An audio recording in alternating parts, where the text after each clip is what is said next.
Hello everyone, इस video में हम सीबीएसई क्लास 10 के चैप्टर एप्लीकेशंस ऑफ ट्रिग्नोमेट्री के कुछ इंपॉर्टेंट क्वेश्चंस डिस्कस करेंगे जो कि आपके एग्जाम्स के लिए बहुत ज़्यादा हेल्पफुल होंगे। इससे पहले भी मैंने इसी चैप्टर के और इंपॉर्टेंट क्वेश्चंस डिस्कस किए हैं। उस वीडियो का लिंक मैं आपको डिस्क्रिप्शन में दे दूंगी, आप उस वीडियो को भी ज़रूर देखिएगा, वो आपके एग्जाम के लिए बहुत ज़्यादा हेल्पफुल होगा।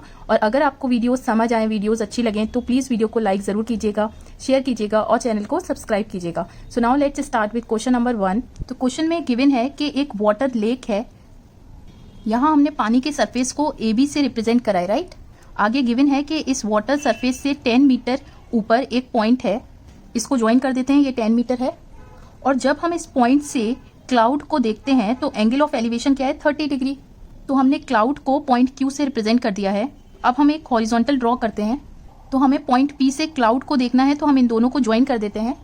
This line PQ is line of site. तो हॉरिजॉन्टल से जो एंगल बन रहा है उसको एंगल ऑफ एलिवेशन कहते हैं, दैट इज 30 डिग्री।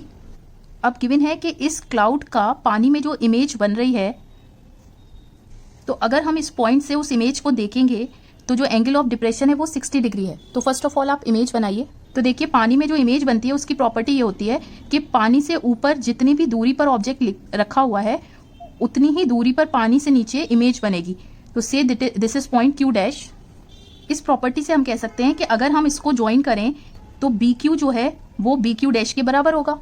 अब आप ये देखिए, इस पॉइंट P से हमें इसको देखना है, तो लाइन ऑफ साइट क्या हो जाएगी, इन दोनों को ज्वाइन करिए। अब हॉरिजॉन्टल लाइन जो है वो ये है, तो हॉरिजॉन्टल और इस लाइन ऑफ साइट में जो एंगल बन रहा है, मींस ऊपर से हम नीचे किसी चीज को देख रहे हैं, उसको एंगल ऑफ डिप्रेशन कहते हैं, दैट इज 60 डिग्री। और इस पॉइंट को हम कह देते हैं PR, और ये वाली लेंथ भी हो जाएगी 10 मीटर। तो हमें मालूम क्या करना है कि वाटर सरफेस से ये जो क्लाउड है वो कितनी हाइट पर है, तो हमें बेसिकली BQ फाइंड करना है, राइट। अब ट्राइंगल PQR में tan 30 डिग्री लिखिए, that is perpendicular QR over base, that is PR, and we know tan 30 is 1/√3। This is your equation 1। अब ट्राइंगल PRQ डैश में आप tan 60 लिखिए, that is perpendicular QR dash divided by base, that is PR, and tan 60 is √3। This is your equation 2। यहाँ पर equation 1 से PR को आप कैसे लिख सकते हैं, PR, और इक्वेशन 2 से आप PR को कैसे लिख सकते हैं, PR। तो ये दोनों जो है वो इक्वल होंगे, right. Now QR dash over QR is equal to √3 into √3, that is 3। अब आप फिगर से देखिए, Q डैश और R, इस पूरे को आप कैसे लिख सकते हैं, Q dash B plus 10R। QR को आप कैसे लिख सकते हैं, QB में से आप अगर ये 10 माइनस कर दें, and that is equal to 3। और हम जानते हैं कि BQ और BQ डैश इक्वल है क्योंकि ये वाटर इमेज है, तो आप Q डैश B की जगह QB लिख दीजिए, और QB क्या है, 20 मीटर आ गया। सो यही आपको फाइंड करना था, क्लाउड की हाइट वाटर सरफेस से QB, and it's simple. So second question में आपको गिवन है कि एक वर्टिकल टावर है जिसकी हाइट 20 मीटर है और ये एक हॉरिजॉन्टल प्लेन पे खड़ा हुआ है, राइट। तो ये तो आपका हॉरिजॉन्टल प्लेन हो गया, और AB क्या हो गया, वर्टिकल टावर। आगे गिवन है कि ये वर्टिकल टावर जो है इसके ऊपर एक वर्टिकल फ्लैग स्टाफ है जिसकी हाइट H है। तो AC क्या है, फ्लैग स्टाफ जिसकी हाइट H है। At a point on the plane, means horizontal plane पे कोई पॉइंट है जिसको हम P कह देते हैं। गिवन है कि जब हम इस फ्लैग स्टाफ के बॉटम को देखते हैं, मीन्स इस पॉइंट को देखते हैं, इस पॉइंट से, तो जो एंगल ऑफ एलिवेशन है वो 45 डिग्री है। तो लाइन ऑफ साइट कैसे मिलेगी, PA को ज्वाइन करके।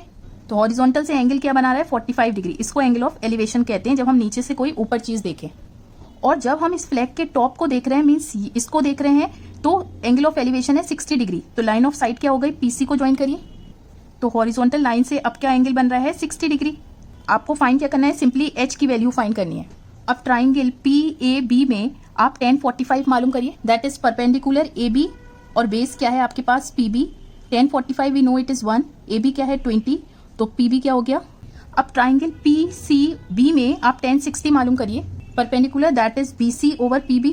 tan 60 क्या है, √3, और BC मीन्स 20 प्लस H, और PB क्या था, यहाँ से हम कह सकते हैं 20। क्रॉस मल्टीप्लाई करिए तो 20 √3, 20 इधर ले लिया, that will be H, 20 common लिया, सो ये आपकी H की वैल्यू आ गई, एंड इट्स सिंपल। तो लास्ट क्वेश्चन में आपको गिवन है कि एक ग्राउंड पे एक टावर खड़ा हुआ है, तो ये हॉरिजॉन्टल लाइन ग्राउंड सरफेस को रिप्रेजेंट कर रहा है, और AB क्या है, टावर जिसकी हाइट हम कह देते हैं H मीटर्स है। आगे गिवन है कि अगर सन का ऑल्टीट्यूड 60 डिग्री है, मीन्स अगर यहाँ पर सन है तो इमेज क्या बन रही है, BC, तो इसको हम X मीटर कह देते हैं।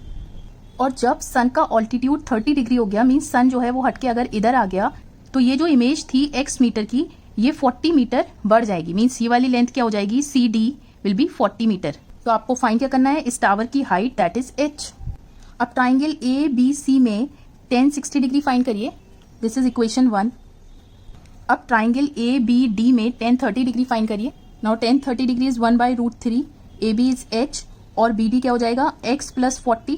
तो यहाँ से h की वैल्यू आ गई। तो अब आप इक्वेशन 1 और इक्वेशन 2 से कह सकते हैं कि ये वैल्यू इस वैल्यू के बराबर है, क्योंकि दोनों h के बराबर हैं। सिंपली क्रॉस मल्टीप्लाई करा, so this will be 20 metre. ठीक है, तो आप यहाँ से h की वैल्यू फाइंड कर सकते हैं। यही आपको फाइंड करना था and it's simple. So that's it for this video. और क्वेश्चंस मैं अपनी नेक्स्ट वीडियो में कराऊंगी। सो आई होप कि ये क्वेश्चंस आपको समझ आए होंगे, वीडियो अच्छी लगी होगी। अगर वीडियो अच्छी लगी तो प्लीज़ वीडियो को लाइक ज़रूर कीजिए, शेयर कीजिए और चैनल को सब्सक्राइब कीजिए to stay in touch with more such updates. Till then take care, stay safe.